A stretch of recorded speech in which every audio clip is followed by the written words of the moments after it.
Good evening, everybody. How are you today? Doing good.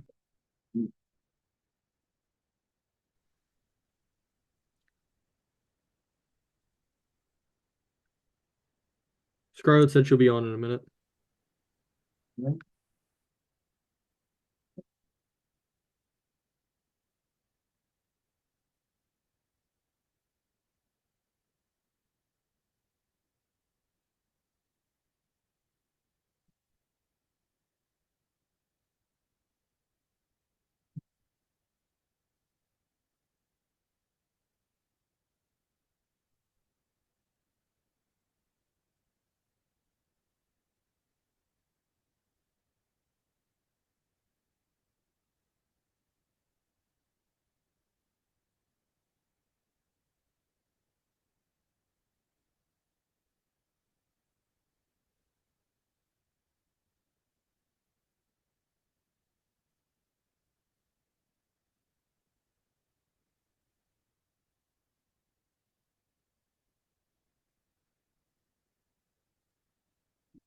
She said you can start. She'll be on in a second.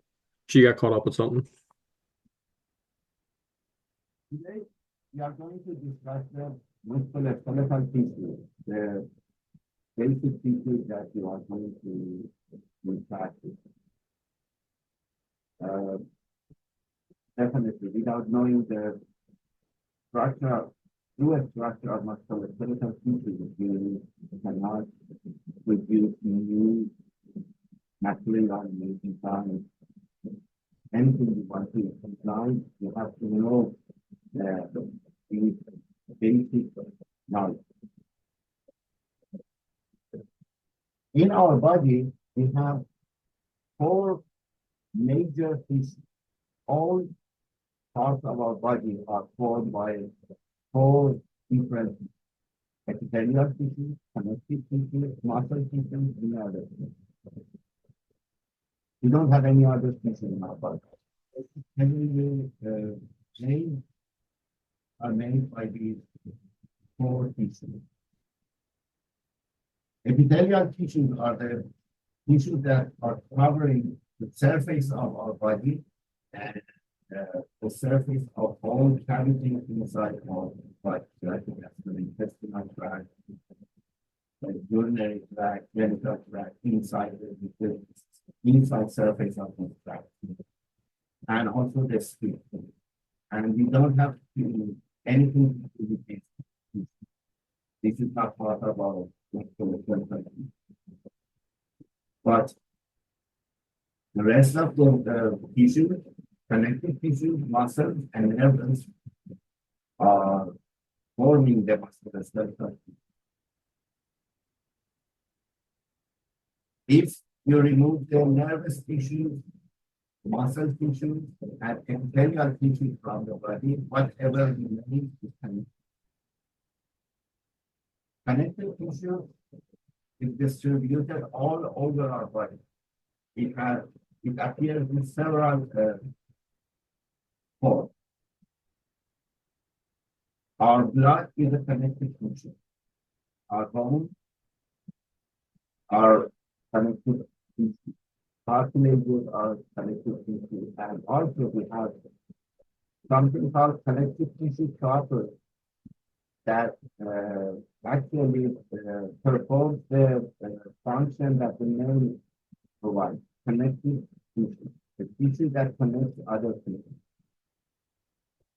Everywhere in our body, when two cells or when two tissues want to connect together, there must be a connective tissue. These connective tissues have several appearances, but we need to know about two forms of the connective tissue properties: regular connective tissue, regular dense connective tissue, and irregular dense connective tissue. So, among all these different forms of connective tissue, we need to learn about the regular dense, irregular dense, and also cartilage and muscle.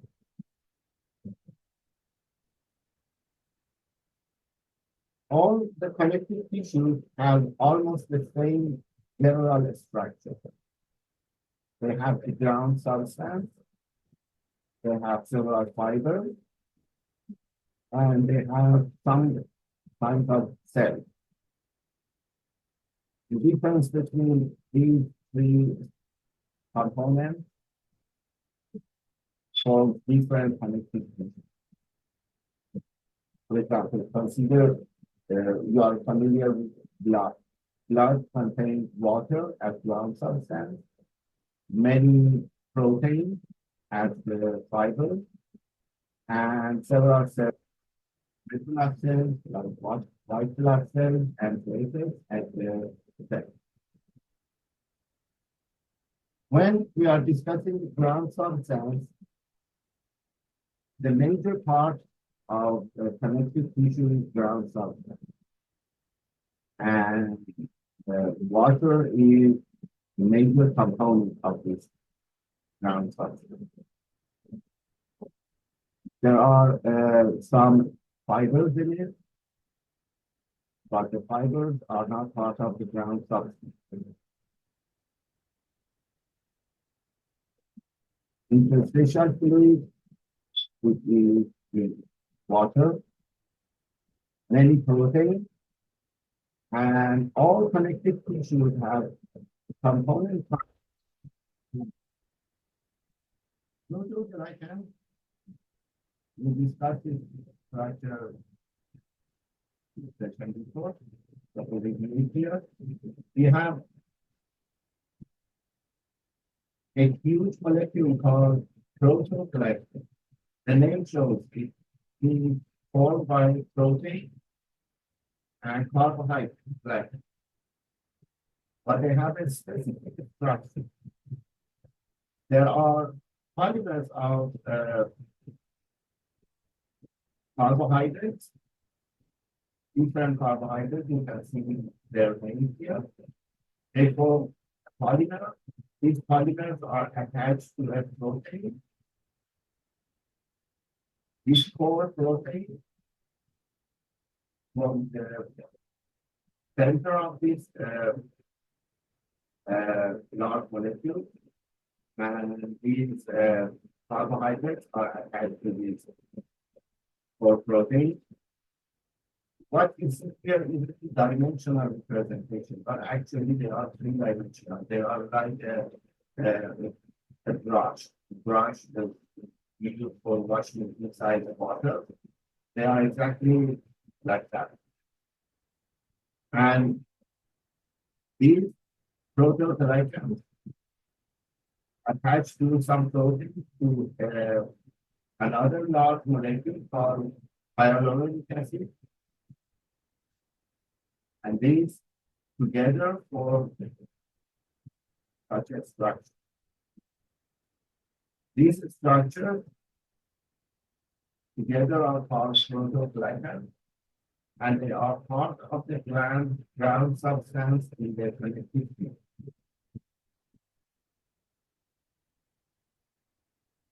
These are huge molecules, and their surface are covered with negative charge.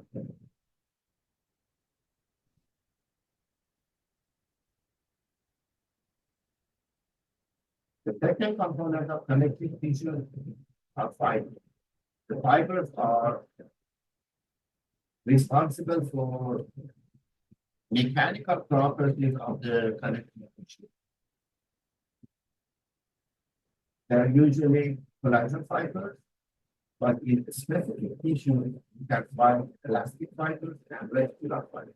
Reticular fibers are the same as collagen, but are very smaller. Collagen fibers are large molecules formed by two amino acids, glycine and hydroxyproline. Proline. These form the smallest fibers of the collagen in arrangement. The smallest chain is wavy like this, and they form a triple helix, and these triple helixes arrange together and form a bundle or a fiber of collagen. So each fiber of collagen is formed by lots of new small fibers of it. Collagen is very strong in tension. It is as strong as stainless steel.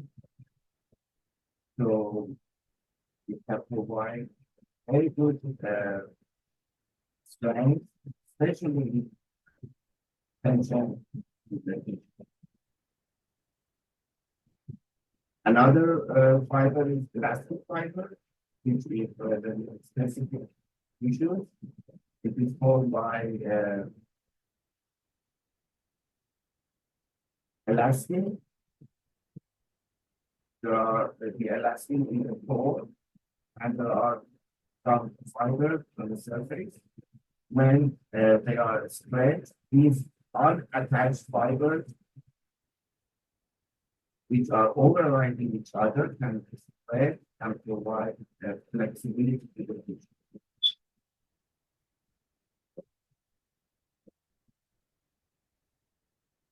So we are whatever we need to work with in collagen.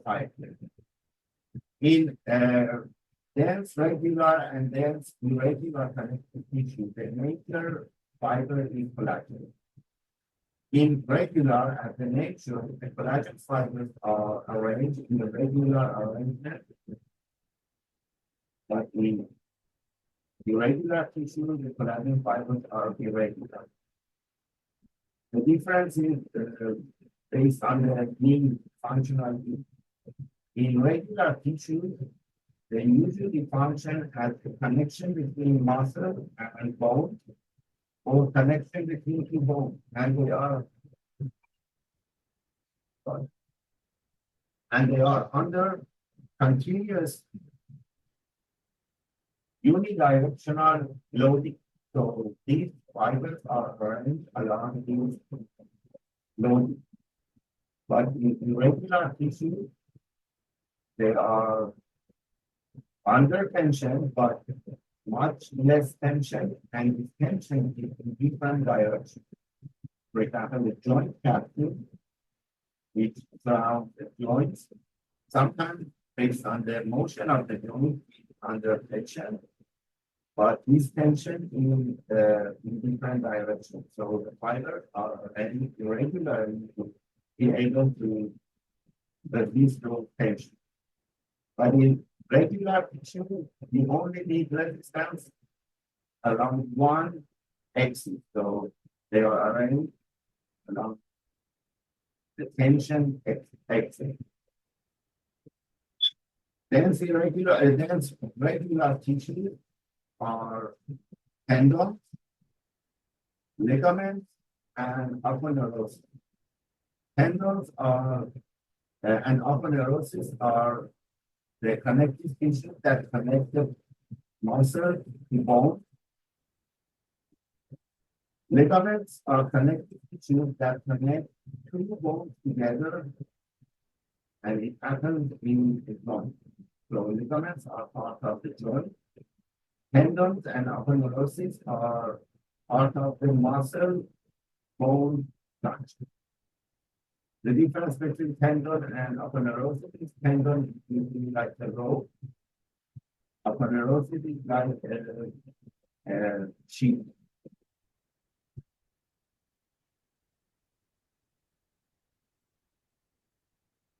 In specific ligaments, we need stretchability.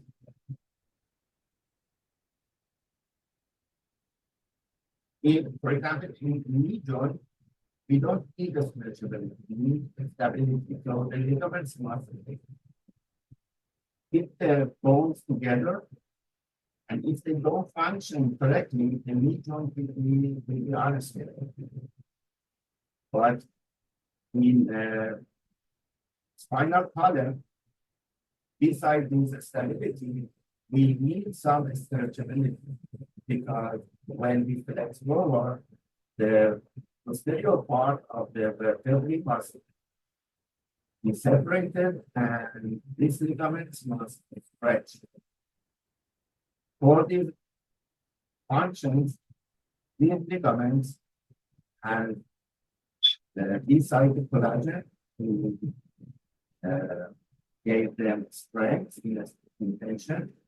They have elastic tissue, elastic fibers to provide elasticity to these ligaments. But in other ligaments, we don't need elasticity.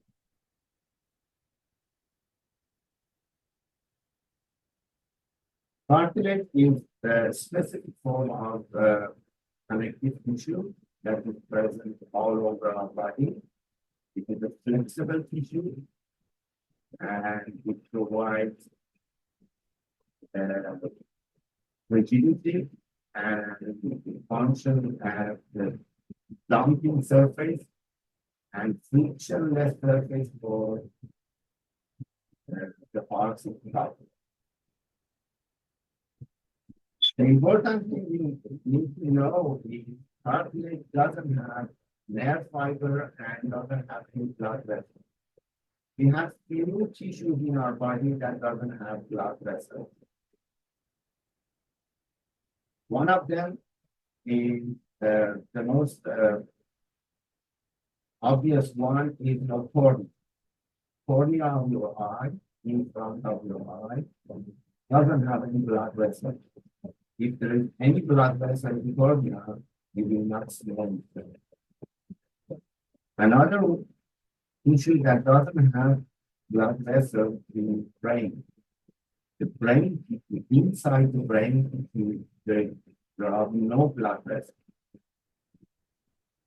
And the third one is cartilage. These tissues are need nutrition, need oxygen, and need waste removal. How it happens? Through diffusion, through the diffusion mechanism from the surrounding environment. For example, in brain tissue, the blood vessels are on the surface of the brain and they provide all the nutrition to the surface, and from surface they penetrate to the brain and provide the nutrition. For cartilage, the nutrition is provided through diffusion from the synovial fluid inside the joint. In each joint, you have a small amount of fluid, and this fluid provides everything the cartilage needs. We discussed the ground substance of the connective tissue, and we said glycan, which is another name for glycan. These are specifically glycan. When drinking part, sometimes the specific name for class of glycan. We discussed the structure of them. In cartilage, there are a large amount of the glycan beside collagen fiber. This large amount of glycan are responsible for the flexibility and rigidity of the collagen of the cartilage, and also they provide the damping mechanism for the cartilage. Besides these molecules, 80% of cartilage is formed by water And there are also some cells inside the cartilage.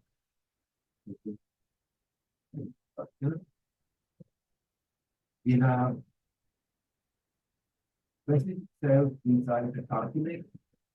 They are called chondrocytes, chondrocytes cartilage, chondrocytes cells of the cartilage.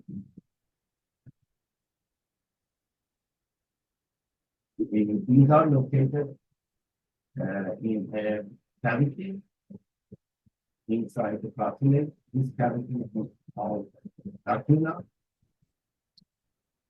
And the cells in the cartilage are usually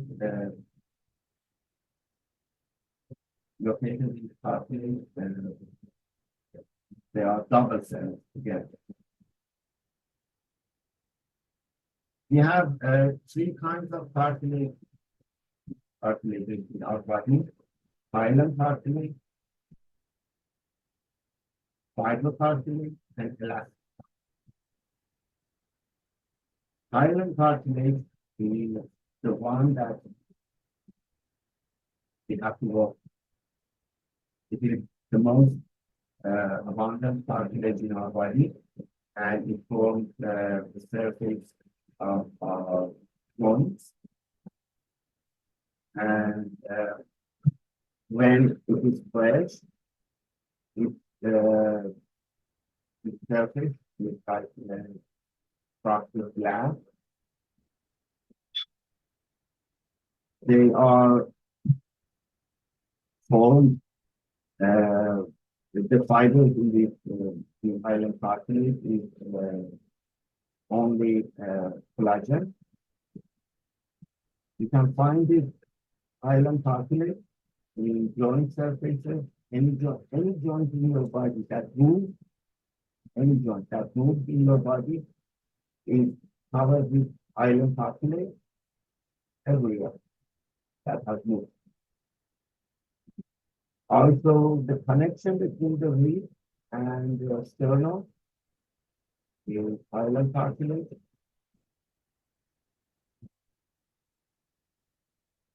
In respiratory systems, in trachea, we need a skeleton to hold the trachea open. This skeleton is formed by rings of hyaline cartilage, and these cartilages keep their trachea and the respiratory tract open.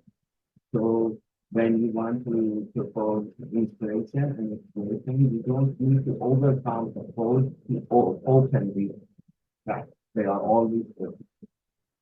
They are hyaline cartilage, rings of hyaline cartilage, and also the cartilages that support the external nose. You can touch them.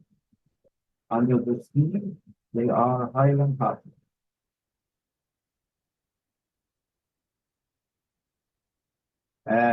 Remember the structure of the proteoglycans and differentiated on the glycans. In hyaline cartilage, they are arranged like this. How they provide the dumping mechanism and the cushion mechanism.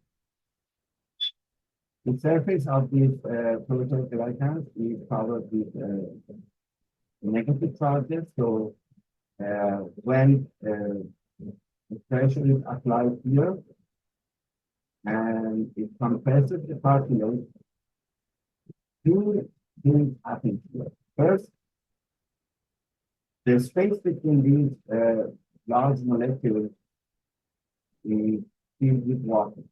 So when they are compressed, this water escapes. The second one, and escaping this water needs some time. The second mechanism is when they are compressed, these negative charges on the surface come closer and they repel each other. So it prevents more compression. This is how cartilage reduces compression forces. And this is the mechanism for cushion. But inside this, I said cartilage depends on diffusion for its nutrition and weight stability. When the cartilage is compressed, the water is squeezed out. This water has to go into the synovial fluid. When the compression is removed, this water goes back. And when the water goes back, it brings nutrition and oxygen. So this is the mechanism that cartilage is supposed to do the different nutrition and oxygen. And if this mechanism is disrupted, compression and relaxation in the cartilage is disrupted, the nutrition of the cartilage will be stopped. So gradually the cartilage will degenerate. One example is when the joint is immobilized. We don't immobilize joints for a long time because when we immobilize the joint, we stop this compression and release mechanism. So the joint will not be receiving enough oxygen, the cartilage will not be receiving enough cartilage and nutrition. So gradually the cells inside the cartilage start to die.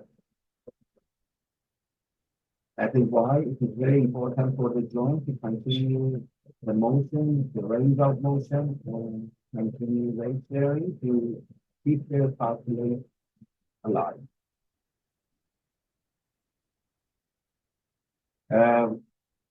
In another form of the cartilage, we have lots of elastic fibers, but these elastic fibers are responsible for the great flexibility of the cartilage. In orthopedic surgery, we don't have anything to do with elastic cartilage, but you are familiar with them. Well-known elastic cartilage in your external ear. You can feel the flexibility of this cartilage. This is formed by elastic cartilage, not the earlobe. Earlobe is only fat tissue, but the upper part is elastic cartilage covered by skin. So you can feel the cartilage below the skin. But fibrocartilage is an important part that we have to work with. It has the same function as fibrocartilage, but it is more strong. It is much stronger than fibrocartilage, and surface friction, coefficient of friction is much higher. So we don't use it in the body. It is not used. No, we don't. It is not used for flowing surfaces because the coefficient of friction is high. But sometimes we need it where the compression loads are too high. One of those sites in between the vertebrae in spinal column. The compression between two adjacent vertebrae is very hard. So if we have spinal cartilage there, it will degenerate soon. Another part is some extension in the joints that are there for resisting high compression. One of them is meniscus knee joint. We have another similar part in hip joint and shoulder joint called labral. These are fibrocartilage because they must resist high compression and tension load. And when we want to design something to replace the parts like hip, intervertebral or meniscus or labrum, you must know the structure of the fibrocartilage. It has the same general structure, like chondrocytes and ground substance and fiber, but the important part is collagen fiber. It is something like dense connective tissue, but the cells are chondrocytes, and there are a large amount of glycosaminoglycan here, but not as much as we find in hyaline cartilage. In hyaline cartilage, the amount of proteoglycan and glycosaminoglycan are very high, but here they are not as high as the hyaline cartilage, but much more than regular. The next structure we'll discuss is bone. We said we have two major parts in our body, axial part and appendicular part. In the skeleton, we have the same division. The axial skeleton is formed by the vertebral column, chest, and heart. And appendicular skeleton is formed by the limb, bone, upper and lower.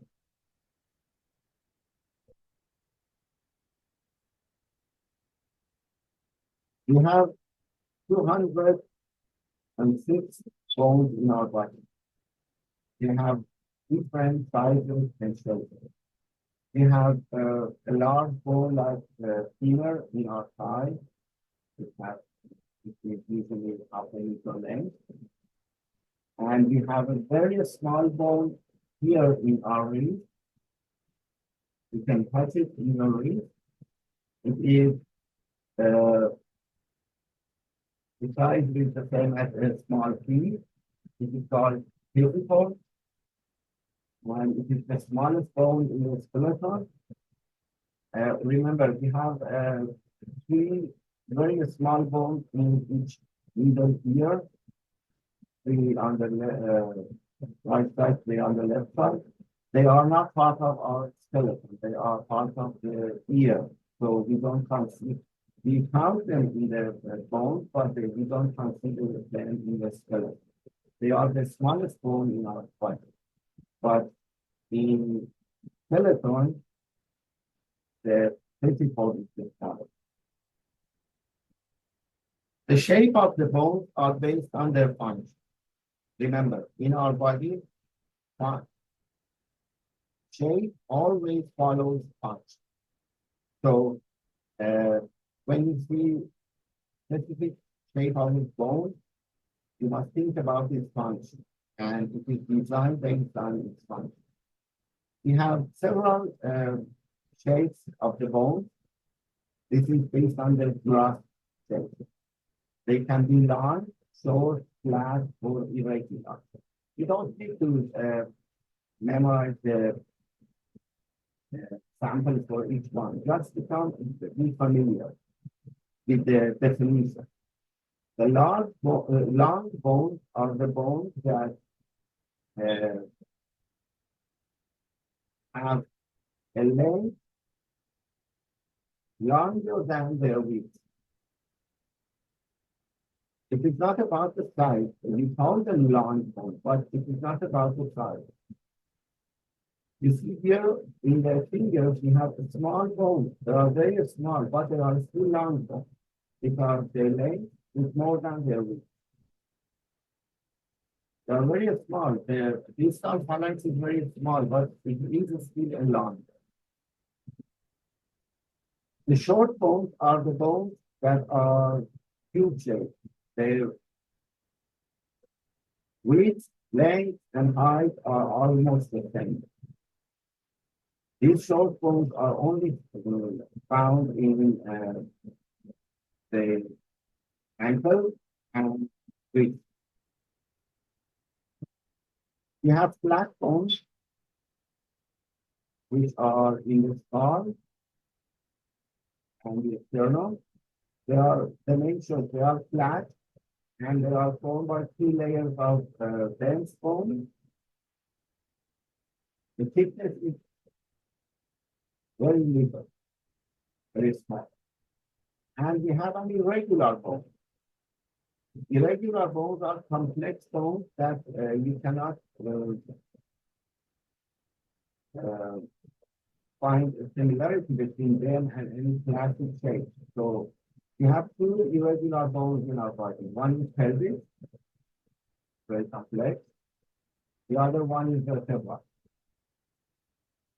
The other bones are maybe complex, but they are not called irregular.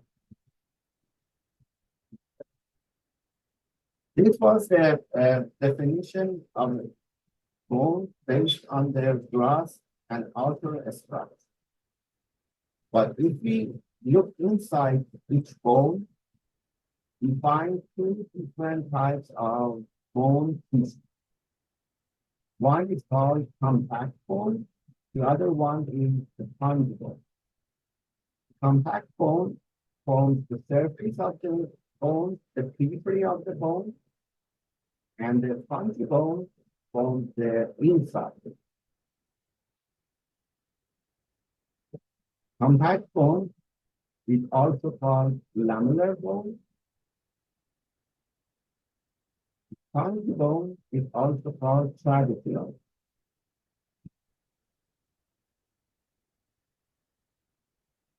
When you look at this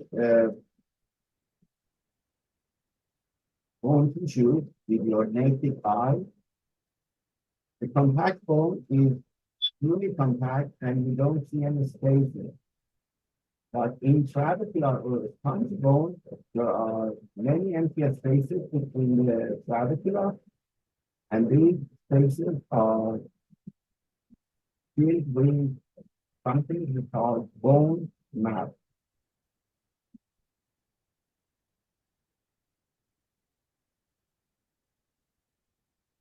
For each long bone, you have different parts. You need to be familiar with this term. In the middle, we have diaphysis for shaft. In all long bones, we have these parts. This is the femur, and we have the major part in the middle, which is called diaphysis. 2 ends are called epicles. These 2 ends are the parts that are usually larger, and they contribute to the joint. Here, knee joint, this side, and the part that is funnel shaped and connects to larger epiphyses to the smaller diaphyses is called metaphysis. So from one end, if we start, you have epiphysis, metaphysis, diaphysis, again metaphysis, and diaphysis, and epiphysis. Sorry.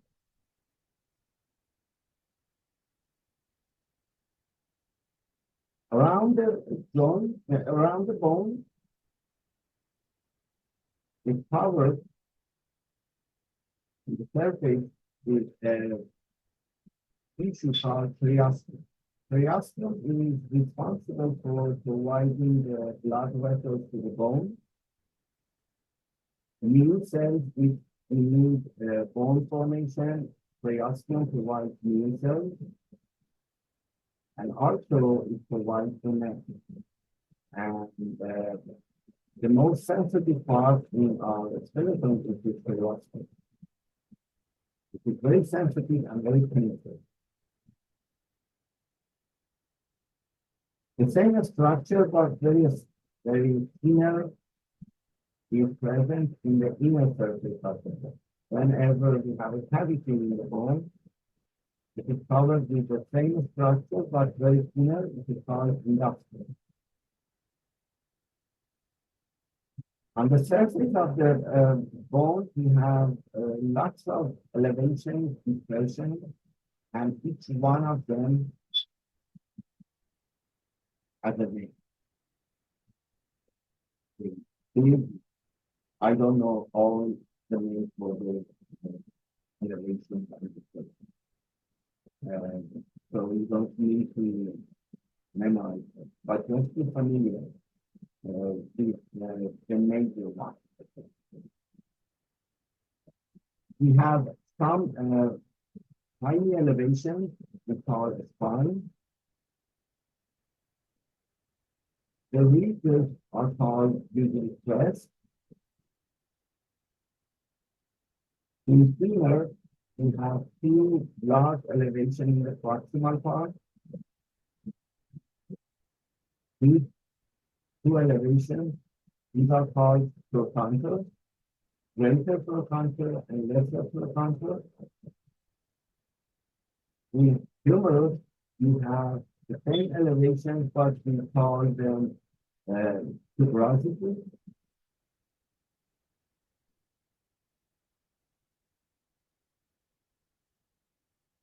Each in the articular part, when we have a large articular surface, like distal femur or distal humerus, each part is called condyle. So in distal femur, we have two condyles, medial and lateral.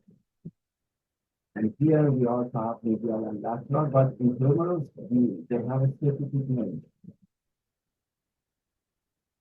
There is a part above the condyles that are the location for attachment of ligaments. The ligaments that join the femur to tibia in region, and the ligament that attach the humerus to the forearm line. These are important because they are the location of attachment of ligaments, and they are the axis of rotation of the knee and elbow joint. These are called epicondyles. If you find the epicondyles in a joint, you can find the axis of rotation. Not the exact axis, it is an approximation of the rotation, but it is something around the line that passes through the epicondyles in distal femur and in distal femur. We have the same thing in metacarp. So when these joints are moving, they are rotating around the axis of epicondyles in the metacarpal, the bones in the ground, and metacarpal. So again, I don't want you to memorize these names, but be familiar when you hear specifically with trochanter and tuberosity and epicondyle and condyle. These four names that you will hear a lot. Microscopic structure of the bone is like any other connective tissue.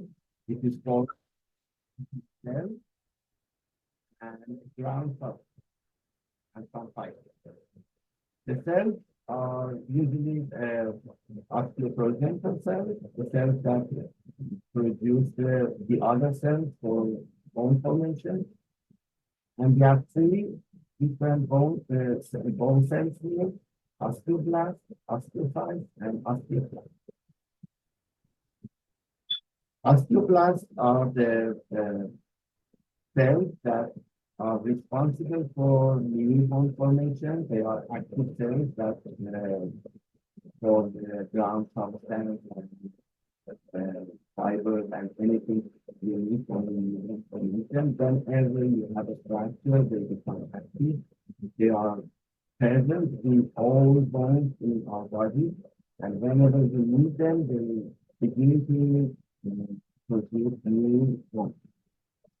Osteoclasts are these cells. They are formed by blood cells, they originate from blood, and they are here to resolve bones. So osteoclasts have the function opposite to osteoblasts. The osteoclasts resolve the bone. They are necessary because any bone formation, any remodeling, anything that happens in our skeleton first needs bone resorption. So osteoclasts start the bone resorption, and then osteoblasts lay down new bone. Osteocytes are the osteoblasts that are entrapped inside the bone. So when the osteoblasts lay new bone, this bone gradually surrounds them, and when they are surrounded, they become osteocytes. Since the ground substance in the bone is rigid, they cannot move inside this rigid ground substance. So how they communicate with each other? When the osteoblasts are trapped inside this ground substance, they keep their connections with each other, and these connections form extensions and keep the connection between adjacent cells. This is very important for the biology of the cell because these cells have no function for bone formation. They do not produce bone. They are there as sensors. These osteocytes are responsible for sensing different loads and different phenomena that happen inside the bone. And when they sense them, they inform the osteoblasts and osteoclasts that they need something. They need a remodeling, they need change in the density, they need something, and they perform it. So osteocytes are actually our mechanoreceptors. And it shows that the bones tissue is a living tissue. Based on the different conditions, the bone can change its behavior and its structure.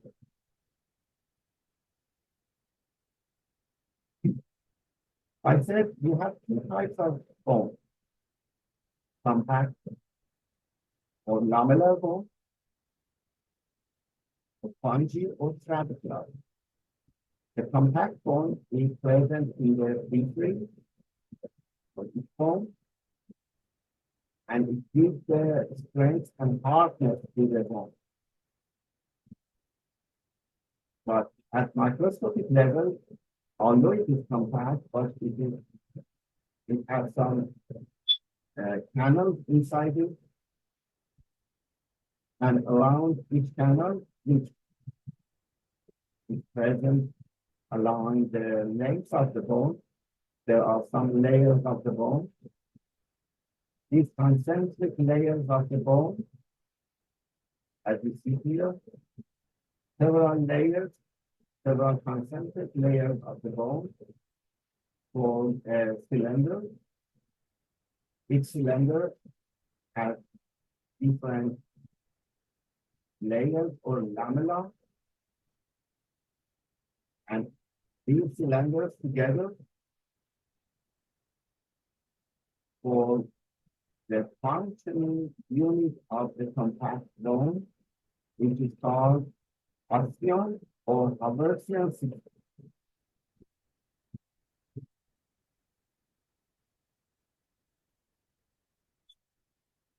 And since the Haversian system or osteon is formed by several layers of bone,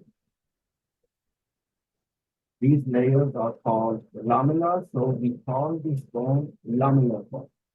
Bones formed by different lamella. These cylinders are arranged in a way that their length is along the compression or tension axis of the bone.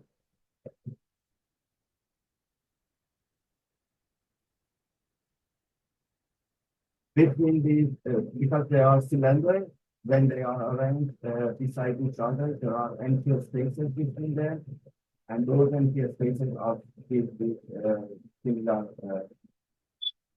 layers of bone called interstitial lamina, and all these together are surrounded by the three circumferential lamina that covers the whole bone deeply.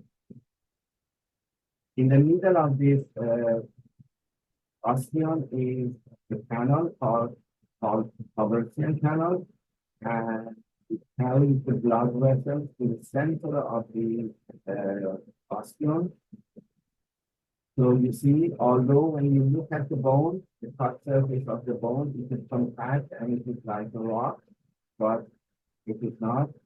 There are lots of blood vessels and nerves inside the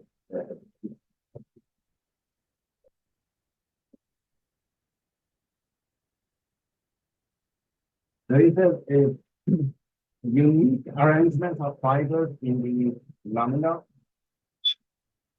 In each layer, each of the lamina, the collagen fibers are arranged parallel to each other. All the collagen fibers in each lamina are arranged in one direction. But in adjacent lamina, the collagen fibers are arranged in different directions. Usually from one lamina to the other, to the adjacent one, the direction changes 45 degrees. So in this one, it is like this, the other one is horizontal, the other one is oblique, and then the other one is vertical. These collagen fibers, as you see here, are not pure collagen fibers. They are interspersed with hydroxyapatite. Hydroxyapatite molecules are between collagen fibers, and they together form the strong structure of the bone. And these changing orientation in the collagen fibers in adjacent lamina provide strength in different directions. So the hydroxyapatite provides strength in compression, collagen provides strength in tension. So along this orientation, this lamina is the strongest in tension and compression along this orientation. This one is along this one, and so on. So when they come together, the bone is strong in all directions, but the most strong direction is the direction of the Haversian system. So since the Haversian system or osteons are along the length of the bone is most strong in compression and tension when applied to its length. If the compression or tension is applied transversely, it is still strong, but not as strong as longitudinally.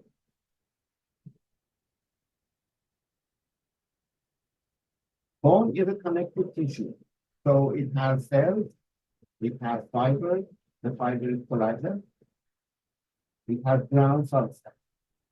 The ground substance is formed by organic and inorganic substances. Usually, we call the structure of the bone inorganic and osteoid. Inorganic part is hydroxyapatite, and osteoid is the rest of the bone, which is the organic part, the collagen, the cell, and some other molecules. So the organic part is contains cells, osteoblasts, osteoclasts, and osteocytes. Collagen fibers, which are important part of the structure of the bone, and the rest of the bone, which is a major part of the bone, and it forms two pairs of the bone structure. Almost 60 to 65% of the bone structure is in organ. So osteoid or organ component, which is formed by collagen and cells, some organ, other organ molecules. It forms one pair of the bone. The rest two pairs is formed by the organ component, which is largely calcium phosphate.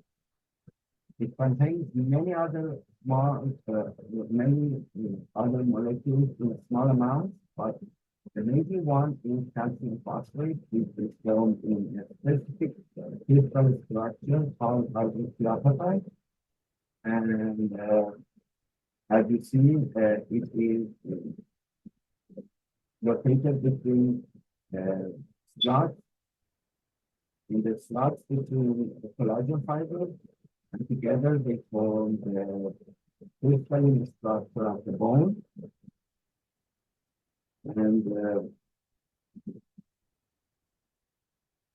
this is the same structure that you are familiar with. It is used as a surface covering in some orthopedic devices, concerning hydroxyapatite.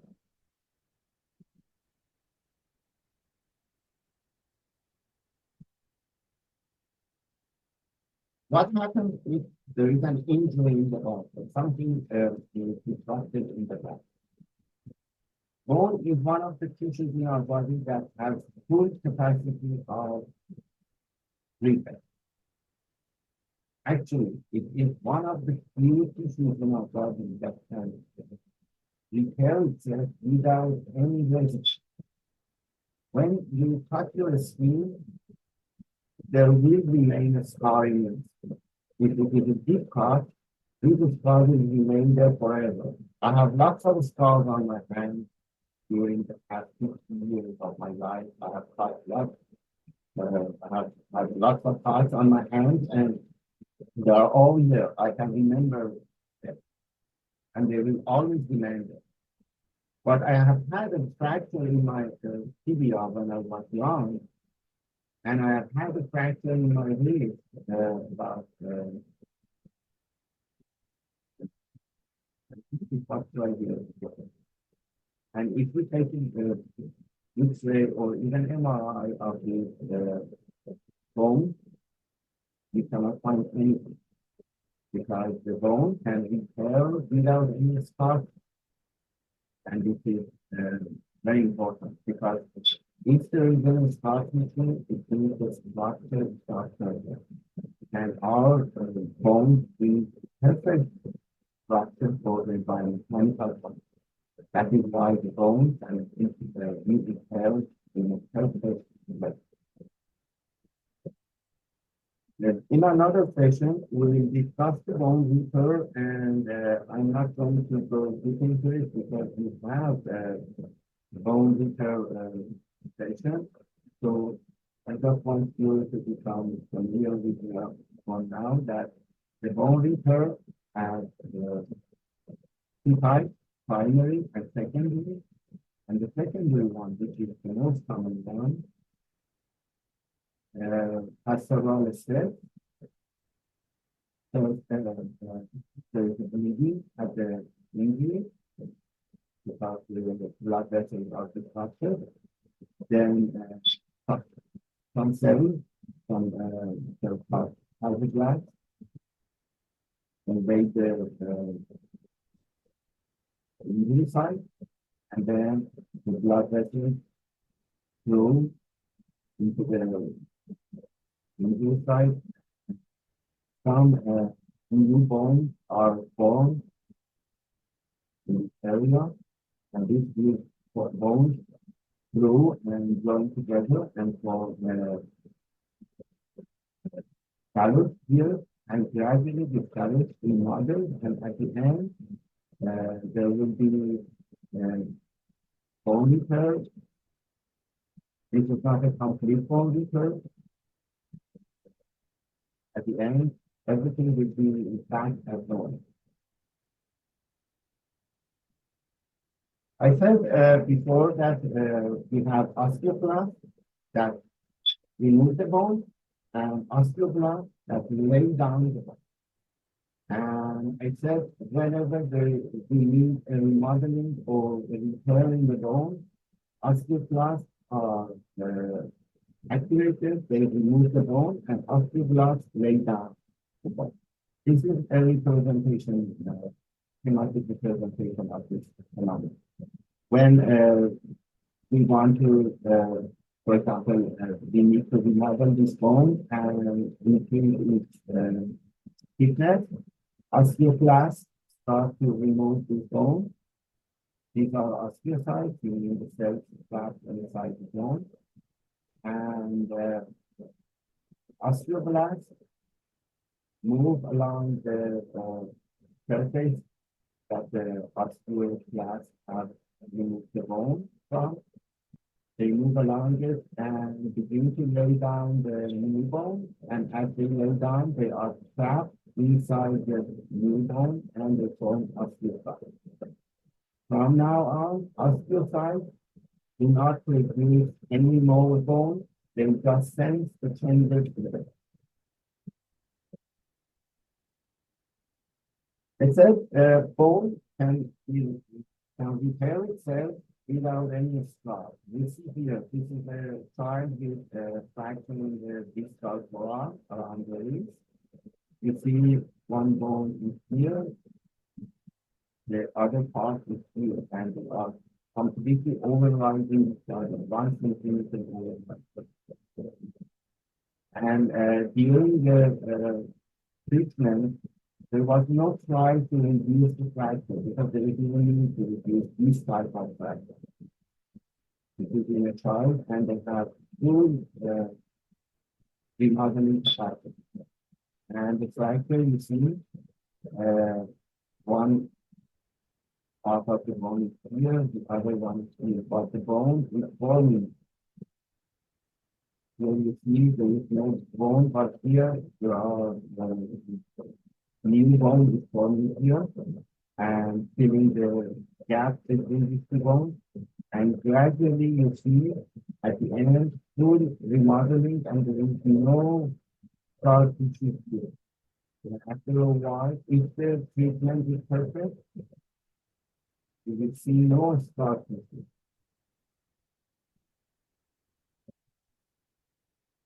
We have 206 bones in our body, and each one of them has a name. At least half of them have different names because we have left and right bones. But again, you don't need to memorize them, but sometimes have this picture somewhere on your phone, on your computer, and review it to become familiar with the names for years. During your career. So when you hear ulnar bone, you immediately recall that it is the bone in the forearm, the medial side, radius is the bone on the lateral side, and the other one is scapula is the bone in the shoulder. And so in the exam, I don't ask you where is the scapula located. I don't have these names, but I want you to become familiar with them by viewing this picture and repeating the names by. Any questions?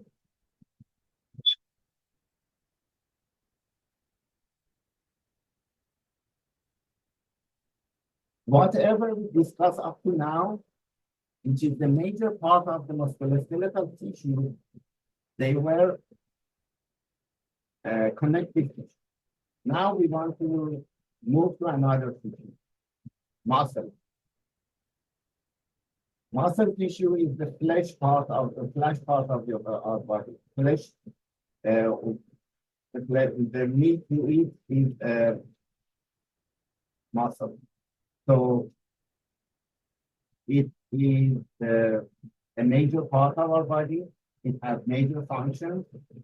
One of the most important functions is providing movement, but it also provides heat to our body. When you feel cold, you try to move, you try to run, and this running and moving is actually activating your muscles to create more heat. And they are also a good source for our calcium. So they have different functions. Muscles have specific function that is responsible for our life, and that is the cardiac muscle.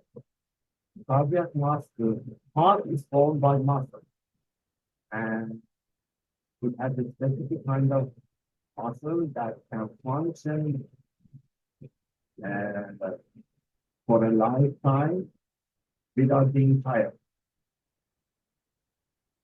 You have a third kind of muscle, which we call a smooth muscle, and it is part of different organs like blood vessels, like gastrointestinal system, urinary system, or genital system. And these muscles are not under our control. They are controlled by the involuntary information from the brain. We have no control over our blood vessels, voluntary and involuntary. We cannot control our blood vessels. But blood vessels are under control of some parts of the brain, which we cannot voluntarily change them. They are controlled based on the physiology of our body. They are smooth muscle. We later see why we call them smooth. But the third type is skeletal muscle, the flesh of our body. And this is the part that we must build.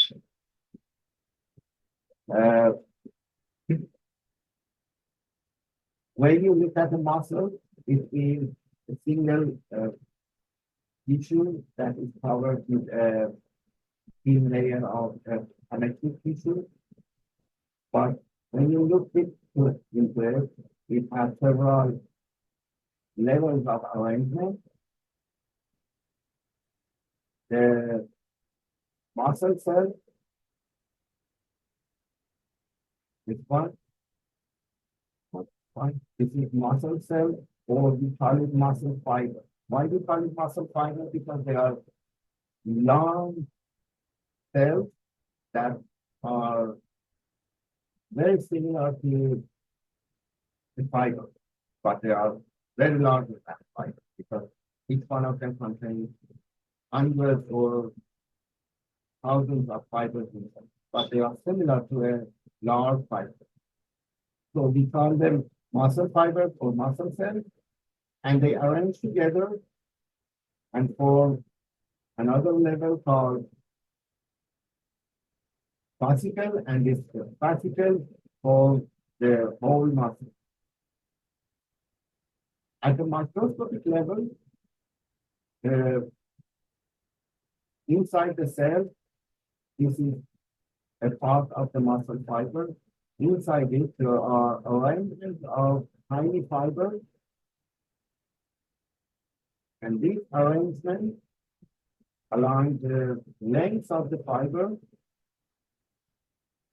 provide the major functional component of the muscle, and that is the contractile component, the part that can contract, that can shorten and provide the force.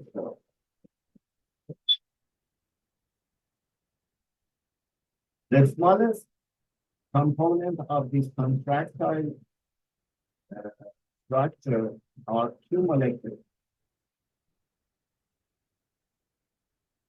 They are called myosin or thick filament and actin or thin filament.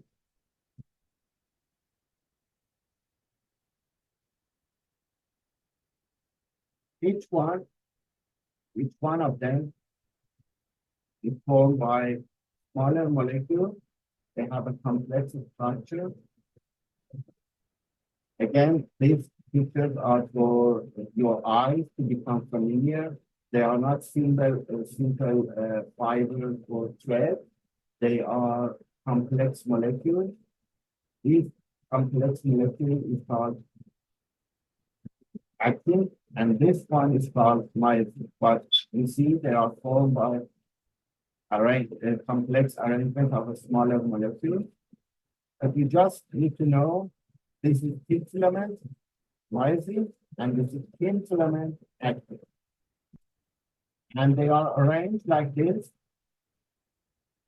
along each other. And this arrangement along the length of the fiber gives the fiber an striated appearance. That is why we call these skeletal muscles a striated muscle. In contrast to a smooth muscle, it doesn't have a striation.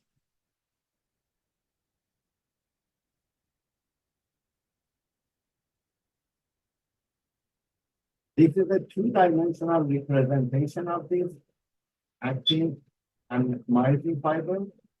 But you see in the cross section, they are arranged three-dimensionally. So each myosin fiber is surrounded by 6 different actin in the space. How they work? Let's see here.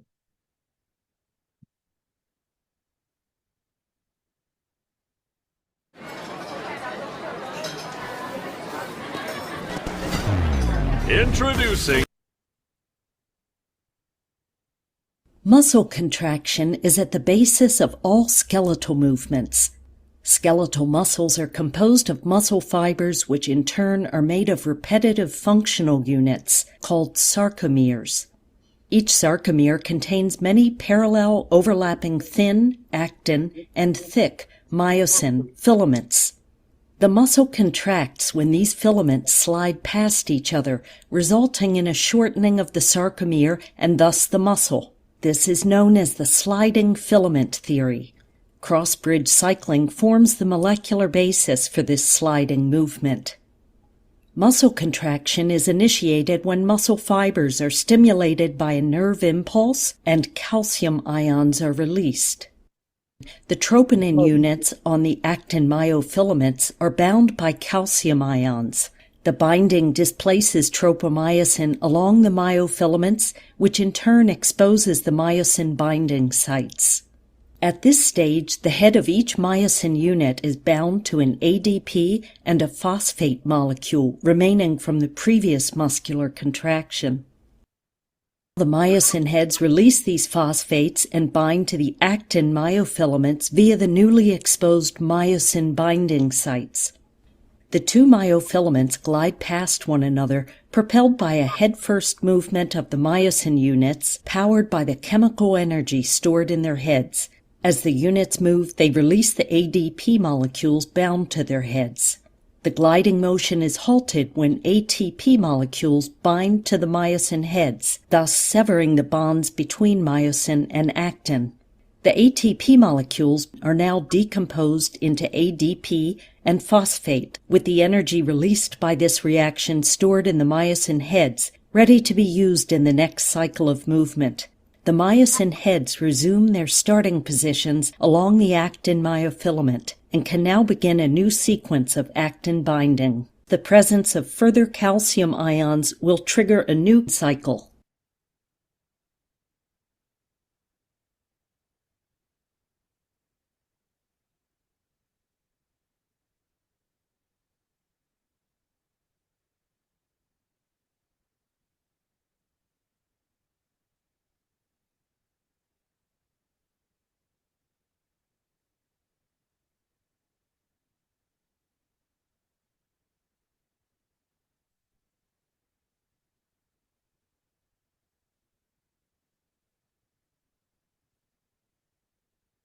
So you see, you saw is binding between actin and myosin and the movement of the myosin and the change in the shape in the myosin and movement of the actin over myosin.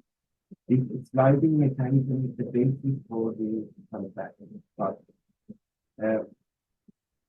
remember, each bending of the myosin, each cycle of attachment, bending, release, and return to its normal angle, provide 1 micron movement.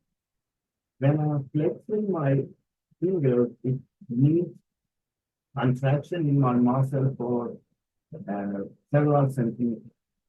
And consider 2 centimeters of contraction is 6 centimeters is 1 million micron, right?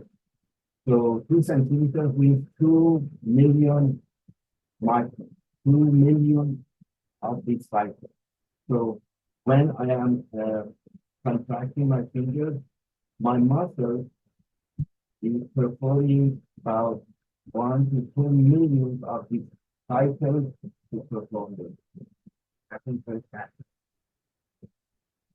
So you see the muscle structure is very complex. It is not as simple as a very simple unit or something like that. That can function. It's very complex. It has a complex physiology.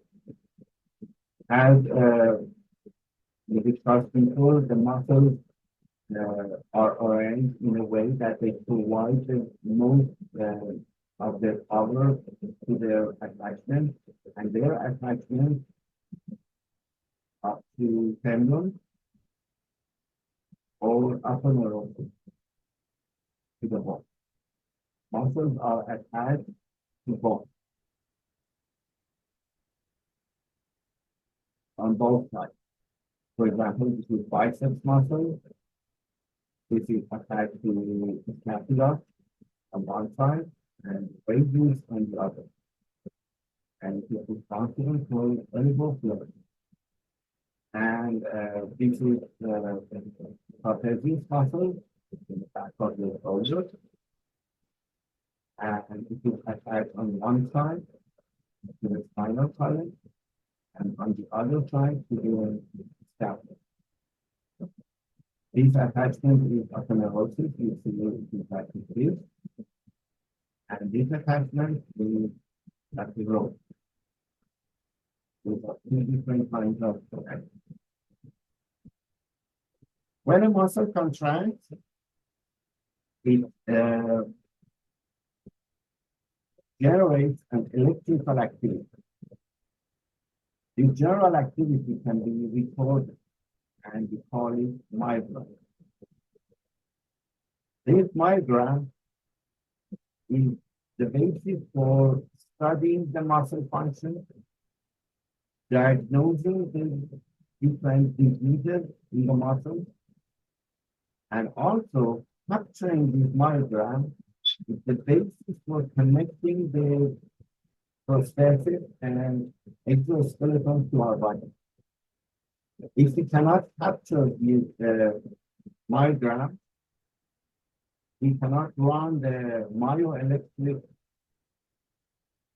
prosthetic. So when a muscle contracts, it generates the electrical activity. At first, there is a latent period. After the stimulus happens, there is a latent period. It is very short. And then the muscle starts to contract and create the electrical activity until the contraction ends and the muscle begins to relax. This is one muscle twitch, one muscle contract. This is not one myosin acting cycle. This is a full contraction of muscle. For example, when I flex my finger, it produces one myogram. We cannot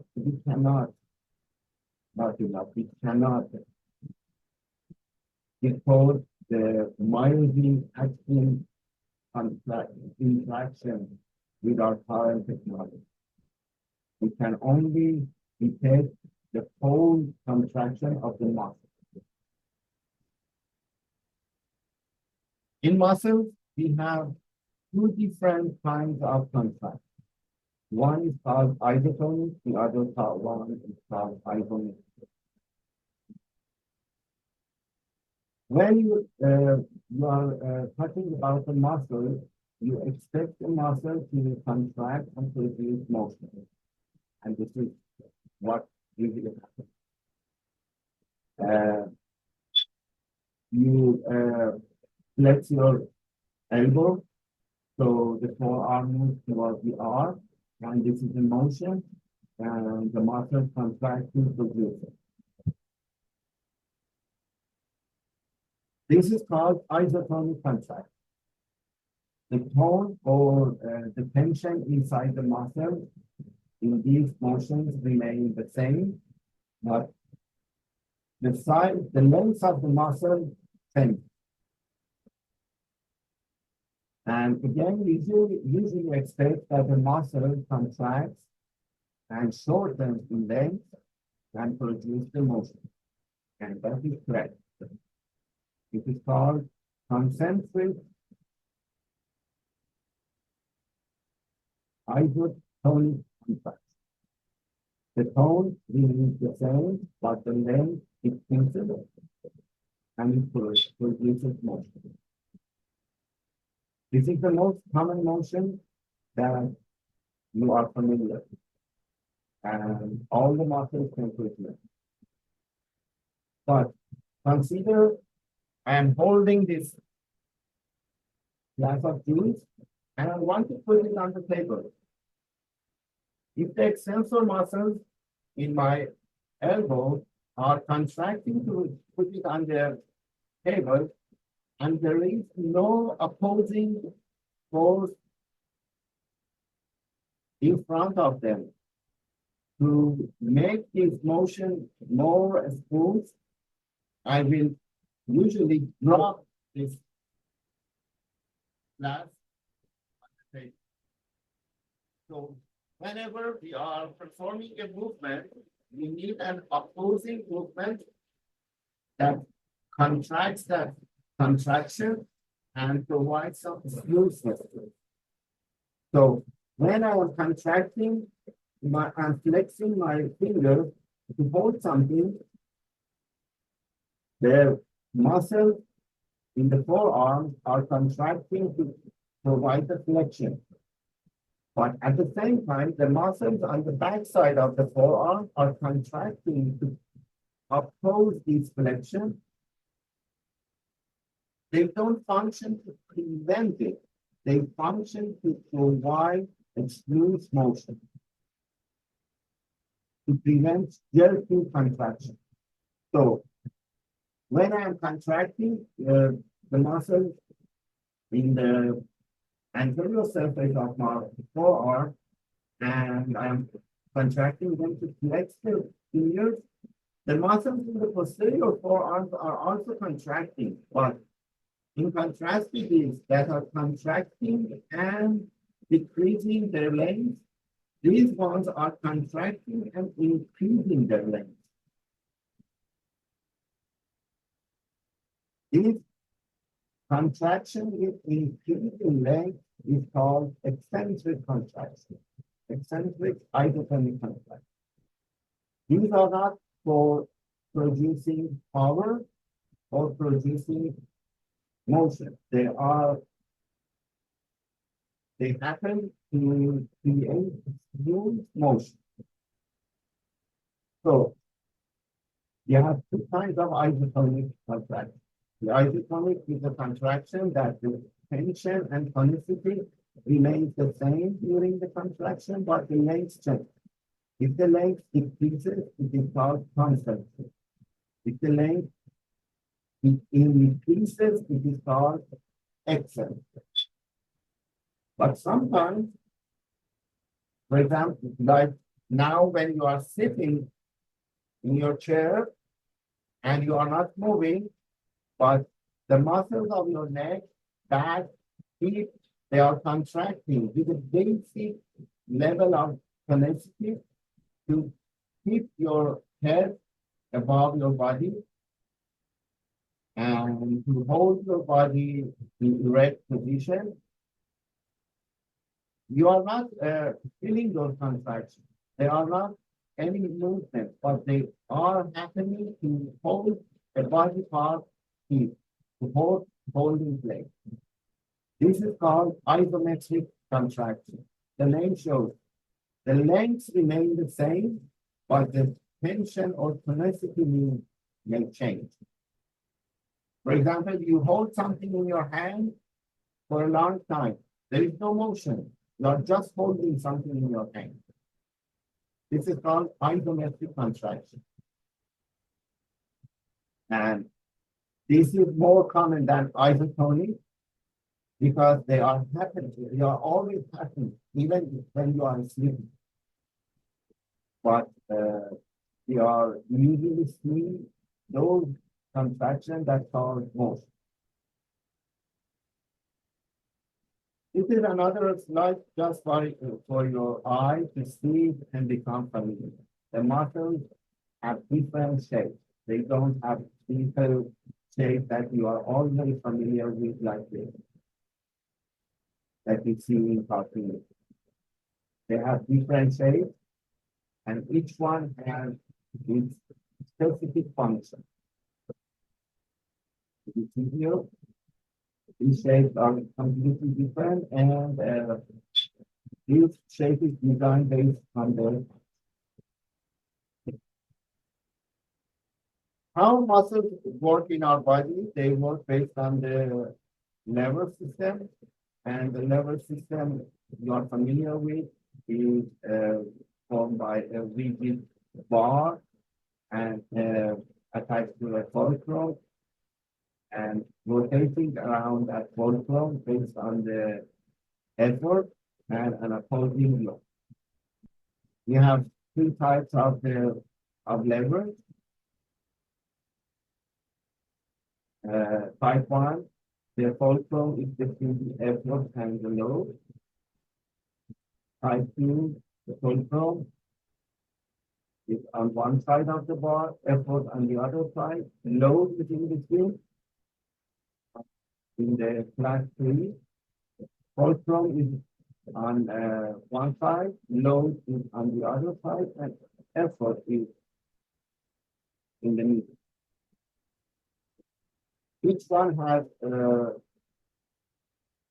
some users. The class 1 changes the direction of the effort and load. So if we are applying the load effort downward, the load is upward. So it changes the direction. And based on the size of the lever arm, in other words, based on the location of the fulcrum, it can decrease or increase the efficiency, or increase or decrease the displacement or speed. In class 2, we are increase the efficiency. With a small load, we can move a large. With a small effort, we can move a large load, but we sacrifice the displacement. We must move the effort load a lot to move the resisting load. In the third class, the efficiency is decreased because you need to use a large effort to move a small load, but it can increase the displacement and velocity. You move the effort a little, but the load is displaced a lot based on the size of this lever. There are few muscles in our body that use class 1 and class 2 levels. Most of the muscles use class 3. In other words, in our body, the muscle force is sacrificed for this leg. In class 3, the muscle contracts a little bit, but the load is replaced a lot. But the muscle must apply a new amount of effort to make this happen. So we sacrifice the muscle force for greater and more efficient display. But few muscles, like gastrocnemius in the back of your leg, uses the class 2 because it must contract the whole load of your body. When you are standing, this muscle must contract the whole weight of it. And this small muscle, although it is very large muscle in our body, but compared to the whole body, it is very small. And it cannot reduce the whole weight. So the body uses the class 2 lever to increase its effort.